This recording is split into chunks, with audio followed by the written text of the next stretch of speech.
ओम शांति। आज के वरदान, बाप दादा के वरदान अपने प्यारे बच्चों की प्रति, डेट 8 नवंबर 2025। वरदान है, सेवा द्वारा अनेक आत्माओं की आशीर्वाद प्राप्त कर सदा आगे बढ़ने वाले महादानी भव। सेवा द्वारा अनेक आत्माओं की आशीर्वाद प्राप्त कर सदा आगे बढ़ने वाले महादानी भव। बाबा कहते हैं, हर आत्मा यही चाहता है कि सदा उन्नति हो, कमाई हो, उनका स्थिति बहुत अच्छा हो। लेकिन वो कब होगा? ज्यादातर हम लोग क्या करते हैं, जब राजयोग करते हैं ना, तो स्वार्थ के लिए यूज करते हैं। बाबा मुझे ये दे दो, मेरे परिवार के लिए दे दो, फाइनेंशियल हेल्प करो। तो उससे क्या होता है ना, स्व में परिवर्तन हो सकता है, तन के लिए हो सकता है, लेकिन मन उतना खुश नहीं होता है। तो बाबा कहता है, सदा खुश रहने के लिए अपना समय संकल्प सभी लोगों के लिए रखना, अपना तन मन भगवान के हाथ में दे देना, और भगवान का जो शक्ति है ना, वो शक्ति सभी लोगों तक जाकर पहुंचे। किसको जाकर पहुंचता है आपको पता नहीं चलता है।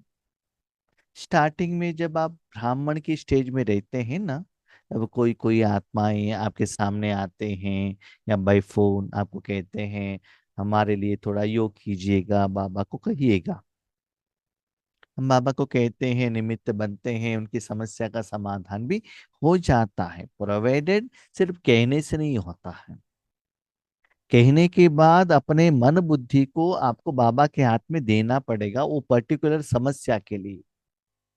आपकी मन बुद्धि द्वारा वो एनर्जी उनकी तरफ जाना चाहिए। उस समय आपका मन बुद्धि 100% भगवान के हाथ में रहना चाहिए। उस समय उस मन द्वारा आप संकल्प नहीं कर सकते हो।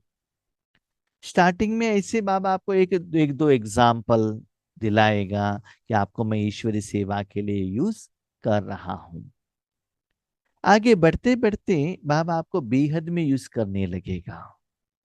यूज करते हैं, आपको पता चलता है आपके द्वारा शक्ति जा रहा है। यस, बाबा कहाँ की यूज कर रहा है, किसी को दे रहा है, आपको निमित्त बना रहा है। उस समय तो अनुभव होगा ही, क्योंकि बाबा का शक्ति जा रहा है। साथ में जिन आत्मा तक जाकर वो पहुंच गया, उनका दिल का उद्गार, आशीर्वाद भी आपको मिल जाएगा। तो ऐसी सदा दूसरों के कल्याण के लिए आप निमित्त बनते जाएंगे, तो सदा स्पीड में आप आगे बढ़ सकते हैं। इसलिए बाबा कहते हैं, महादानी बनो।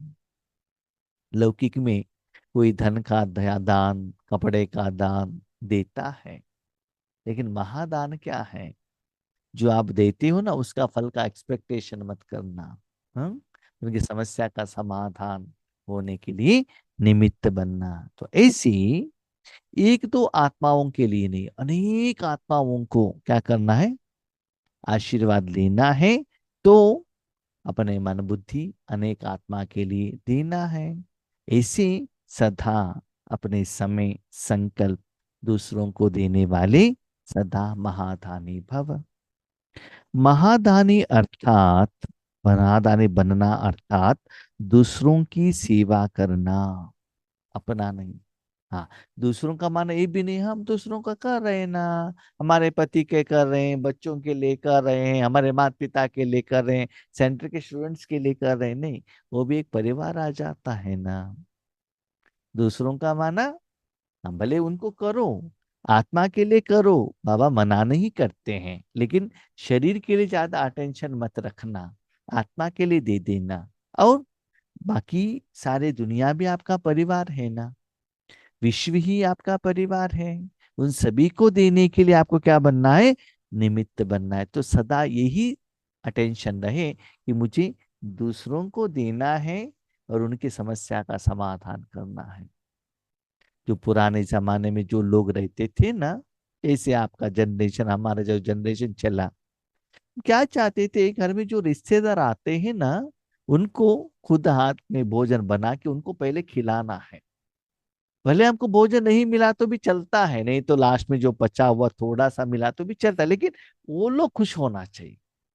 लेकिन आज का जनरेशन ऐसे सोचते हैं कि उन लोगों को होटल में लेकर जाए, खुद हम पहले खा लें, बाद में उनको देखेंगे, ऐसा सोच है। तो बाबा कहता है, अभी आप भी क्या करो, स्थूल में जैसे सोचते हो ऐसे सूक्ष्म में भी पहले दूसरों को देना है, तो देने में ही लेना है। जितना देते जाते हो ना, उनका आशीर्वाद आते ही आपके अकाउंट में जमा का खाता बढ़ जाएगा, स्थिति बढ़ जाएगा, अनुभव बहुत अच्छा होने लगेगा, तो लोग दुआ देने लगेंगे। दूसरों की सेवा करने से स्वयं की सेवा स्वतः हो जाती है। भगवान की शक्ति आत्मा द्वारा बाहर जाता है तो मन बुद्धि क्लीन होगा ना। फॉर एग्जाम्पल, आप बर्तन मांज रहे हो, कपड़ा साफ कर रहे हो, पोछा लगा रहे हो, तो पानी तो है ना वहां, तो पानी हाथ को तो लग जाएगा ना। तो वो बर्तन के साथ साथ, कपड़े के साथ साथ आपका हाथ भी क्लीन होने लगेगा। उसके लिए सेपरेट आप कुछ क्लीन करने का जरूरत नहीं है। ऐसे ही अपने मन को, समय संकल्प संकल्पों को दूसरों की सेवा के लिए आप देंगे, तो उनको तो भगवान का शक्ति मिलेगा ही, साथ में आपको भी कर्मों का फल मिल जाएगा, इससे स्व कल्याण भी हो जाएगा। महादानी बनना अर्थात स्वयं को माला माल करना। जितना दूसरों को देते हो ना, उतना आपको बेहद का कमाई होता है, खुश हो जाते हो, उतना जायदाद, प्रॉफिट, सैलरी, कमीशन सब आपको क्या होता है, मिल जाता है। बहुत कुछ मिला तो आपको कितना खुश होता है। अब किसी के घर में जाते हो, जैसे कि बाबा हमको सेवा में भेजते हैं, टोली भी मिलता है, गिफ्ट भी मिलता है, दुआ भी मिलता है, सम्मान भी मिलता है, ठीक है। लेकिन मैंने देखा है ईश्वरी जिंदगी में, कोई कुछ भी दे, लेकिन दिल से जो आशीर्वाद मिलता है ना, दैट इज सो ग्रेट। जो निराकार में मिलता है, सूक्ष्म रूप में, जो देने वाले जानते हैं और लेने वाले जानते हैं। स्थूल में तो उनका जो प्यार है, धन्यवाद है, स्थूल में तो वो दिखाते हैं, वो बात अलग है, लेकिन जब वो जो भी देते हैं ना, वो दिल से देते हैं, वो बहुत अच्छा मजा आता है, खुशी मिल जाता है। इसीलिए इसे दिल का आशीर्वाद उन आत्माओं से लेना है, तो हमको भी सेवा दिल से करना पड़ेगा ना, सच्चे दिल से करना पड़ेगा ना। तो ऐसे करते जाने से भले आपको पैसा नहीं मिला है, गिफ्ट नहीं मिला, सम्मान नहीं मिला, लेकिन आपका मन इतना खुश होगा, नाचने लगेगा, मस्ती में रहेगा। तो ऐसे ही दूसरों की समस्या का समाधान करते करते करते आप मन से डांस करने लगेंगे, खुशी का डांस करने लगेंगे। ऐसा नहीं कि मुझे लक्ष्मी नारायण बनना है, मुझे देवता बनना है, मेरी समस्या का समाधान करना है, 63 जन्मों का विकर विनाश करना है, ऐसा दूसरों को देने के लिए निमित्त बनना। जितनी आत्माओं को सुख, शक्ति व ज्ञान का दान देंगे, उतनी आत्माओं की प्राप्ति की आवाज या शुक्रिया जो निकलता, वह आपके लिए आशीर्वाद का रूप हो जाएगा। ये सुनकर कोई कोई बाबा के बच्चे कहते हैं, हमको तो इच्छा है, हम किसी को ज्ञान देते हैं, लेकिन वो सुनते नहीं हैं। हमको भी डर रहता है कि उन्होंने कुछ ऐसा क्वेश्चन पूछ लिया, हमारे पास आंसर नहीं रहा तो क्या करेंगे। हम ध्यान देने के लिए जाएंगे तो वो ही हमको ध्यान देंगे ज्यादातर। हमको ही डिस्टर्ब कर लेंगे, हमको ही कंफ्यूजन हो जाएगा, तो क्या करें। ओके, ज्ञान देने का शक्ति नहीं है, सुख दे दो ना। सुख माना शारीरिक सुख, इंद्रिय सुख नहीं, ईश्वरीय सुख दे दो मन से। किसी को समस्या है, बाबा उसको समस्या का समाधान दे दो, सुख दे दो, शक्ति दे दो, ज्ञान दे दो। कैसे देना है? सिर्फ मन भगवान के हाथ में देना, तब आपको पता चलता है सुख क्या होता है। इस शरीर रूपी साधन को सोफा के ऊपर बिठाने से हाँ आराम हुआ, सुख का अनुभव होता है ना, एसी टच करने से ही वो एसी रूपी साधन जो निराकार है हवा, उस द्वारा आत्मा को उस सुख का अनुभव होता है ना। मतलब उस साधन में वो गुण है। इसी आपके द्वारा बाबा उस सुख को फ्लो करता है तो अनुभव होता है। तो शक्ति, शक्ति किसको कहते हैं? जैसे आपको बुखार आया है, आपने टैबलेट्स ले लिया, इंजेक्शन ले लिया, पसीना आने लगेगा, दैट इज एनर्जी, शक्ति। वो अंदर जाकर क्या कर रहा है, जो मेडिसिन आपने अंदर भेजा है, वो मेडिसिन वहां के वायरस बैक्टीरिया के ऊपर काम कर रहा है, उसको जला रहा है, उसको मिटा रहा है, उसको कहते हैं शक्ति। शक्ति माना विकर विनाश करने के लिए शक्ति चाहिए, और सत्युग त्रेतायुग में अनुभव करने के लिए सुख चाहिए। सिंपल। अब शरीर है, शरीर में गंदगी है, गंदगी निकालने के लिए पानी, गर्म पानी चाहिए ना। डालने से क्या होता है, वो एनर्जी है, गर्मीपन, वो किचड़ापन चला जाएगा। यस। सुख चाहिए तो बहुत अच्छा स्वेटर पहनना पड़ेगा, सोफा पर सोना पड़ेगा, है ना। तो ये दो चीज अलग अलग है, तो दोनों में भी आत्मा अनुभव करती है। ऐसे किसी किसी को सुख चाहिए, किसी किसी को शक्ति चाहिए, किसी को ज्ञान चाहिए। ओके, ज्ञान आपको कहने को नहीं होता है, सुख शक्ति तो दे सकते हो। हाँ, किसको सुख चाहिए किसको शक्ति चाहिए आप डिसाइड मत कीजिएगा। सिर्फ मन बुद्धि भगवान के हाथ में दे दीजिएगा। किसको क्या देना है भगवान जानता है, वो आप उनको दे देता है। सिर्फ आप ये फील करो आपके द्वारा वो जा रहा है क्या। आज हम आपके घर में कोई आते हैं तो क्या कहते हैं, हमको चाय चाहिए, कॉफी चाहिए, पूछते हैं ना। जिनको जो चाहिए हम देते हैं ना। ऐसे ही किसी को सुख चाहिए, किसी को शक्ति चाहिए, किसी को ज्ञान दे दो, उनके पास कैपेसिटी रहता है, कैपेबिलिटी रहता है। अभी जो 33 करोड़ आत्माएं जो रहते हैं, उनको ज्ञान दे दो, वो करके कर लेंगे। किसी को वो करने का शक्ति नहीं रहता है, वो डायरेक्टली आपसे ले लेते। तो ऐसे किसी न किसी रूप में उन आत्मा तक को जाकर पहुंचना चाहिए, और उसका प्रारब्ध प्राप्ति उनको होना चाहिए। तो पहुंचते ही वो दिल से आपको क्या करेंगे, शुक्रिया अदा करेंगे। वो शुक्रिया आपको आशीर्वाद के रूप में आ जाएगा। पहले पहले जब हम सेवा में जाते थे ना, ये जो शुक्रिया मुख से गायन के रूप में, गिफ्ट के रूप में आता था, बहुत खुश होता था।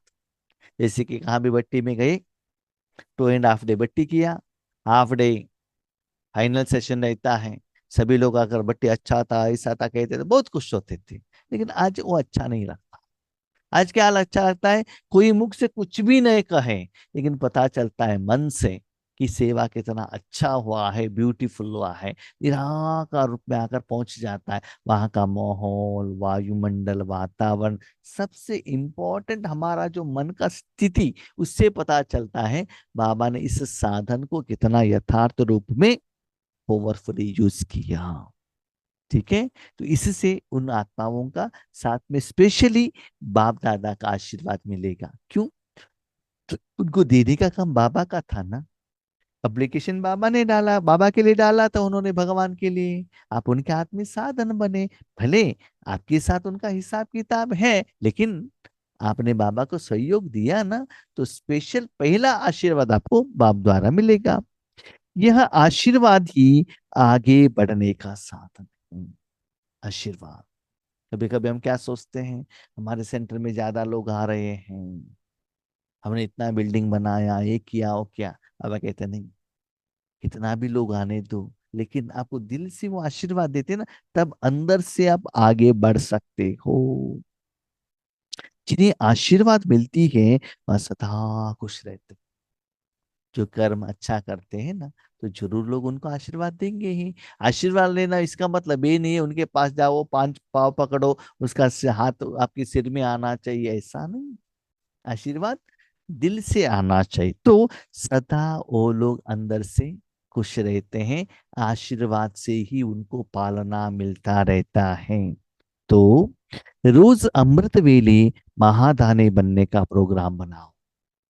अमृत वेले क्या करते हैं, अब ये दे दो, वो दे दो, ये हुआ वो नहीं हुआ, ऐसे चाहिए वैसे चाहिए, ये ऐसे तंग करता वैसे करते हैं। ऐसे क्या करते हैं, बाबा से ज्यादा बातें करते हैं ना। बाबा कहते नहीं, अमृत वेला माना आपके पास अमृत है, क्या है, रूहानी सुख। इससे आपको क्या लगता है, यस, मुझे और भी इस दुनिया में रहना है, लोगों को ये सुख देना है। मृत माना भगवान कब लेकर जाएंगे, शरीर का बीमारी कम नहीं हो रहा है, बच्चे बात नहीं सुनते हैं, पति डांट रहे हैं, तो क्या है, मरना, ये दुनिया नहीं चाहिए, जल्द से जल्द हमको लेकर जाओ। ये कहते हैं मृत, मरना, जीते जी मरना, रहते हुए भी डेड बॉडी की जैसे रहना। अमृत माना, यस, जैसे कि ठंडी है, आपको गरम गरम काफी मिल गया, जीभ में ही रखेंगे, सिप करके आराम से उसको पी लेते हैं ना, स्वाद का अनुभव करते हुए अमृत जैसे लग जाएगा जीभ को भी, और शरीर भी गर्म होने लगेगा। तो अमृत वेले में जो भगवान आपको जो देता है, दूसरों को बांटने के लिए अपना समय दो, टाइम वेस्ट मत करना। कोई समय व दिन ऐसा न हो जिसमें दान न हो, न केवल अमृत वेला, सुबह से शाम तक कोई भी समय पर अंदर से आपको ऐसे लगना चाहिए बाबा सदा दे रहा है, दे रहा है, दे रहा है। कैसे, इसे आप जानते हैं, कभी कभी समझ लीजिए आपको कोल्ड हुआ है, सुबह से शाम तक आप क्या करते हैं, खांसी आता ही रहता है ना। हम्म? नहीं तो गर्मी है, माना स्पेशली आपको बुखार है, तो बॉडी गर्म हुआ है, गर्मी बाहर जा रहा है, वो फील होता है ना आपको सुबह से शाम तक। ऐसे ही आपको लगना चाहिए अंदर से बाबा का एनर्जी बाहर जा रहा है, ऐसे अनुभव आपको होना चाहिए, भले लौकिक में हो, अलौकिक में हो, कहाँ भी हो, लेकिन ये अनुभव आपको कंटिन्यूस होता ही रहना चाहिए। तब समझ लीजिए लोगों का आशीर्वाद मिल रहा है। जितना आशीर्वाद मिलता है ना, आपको लगता है और भी देना है, और भी देना है, लेकिन जो आप कर्म करते हैं, नाम मान शान के कारण करते हैं, तो लोग आशीर्वाद नहीं देते हैं, तो वो करना आपको आगे अच्छा नहीं लगता है। इतना आशीर्वाद मिलता है, आपको लगता है और भी करना है, और भी करना है। तो स्लोगन, अभी का प्रत्यक्ष फल आत्मा को उड़ती कला का बल देता है। अभी आपने सेवा की, सेवा का फल मिला, तब आपको क्या लगेगा, हाँ और भी करना है, ऐसे लगने लगेगा। उड़ती कला माना और भी हमको उड़ना है, जितना लोगों को, जितना ज्यादा लोगों को आप क्या देते हैं, शक्ति देते ही जाते हैं, उतना आप उड़ते जाएंगे। इसे आप जानते हैं, लौकिक में भी आपके पास जितना ज्यादा पैसा है ना, उतना आप फ्लाइट में जाएंगे, उड़कर जाएंगे। पैसा कम है तो पैदल चलकर जाना पड़ेगा, नहीं तो ट्रेन पर जाना पड़ेगा, तो ज्यादा समय लगेगा ना। इसलिए बाबा कहता है अभी का जो प्रत्यक्ष फल आपको जो होता है, और जो आत्माओं को भी होता है, अभी समझ लीजिएगा। कोई आत्माओं को कुछ समस्या है, समस्या का समाधान के लिए आप निमित्त बने, उनको सच्चे सुख का अनुभव होने लगता है, तो वो क्या करते हैं, वो सुख जब अब उनको अनुभव होता है, तो वो बाबा के घर में आते हैं, बाबा के बच्चे बन जाते हैं। ऐसा सच्चा सुख उन्होंने कभी भी अनुभव नहीं किया होगा। ठीक है, इसीलिए बाबा कहते हैं प्रत्यक्ष फल खुद खाओ और उनको खिलाओ। हम्म?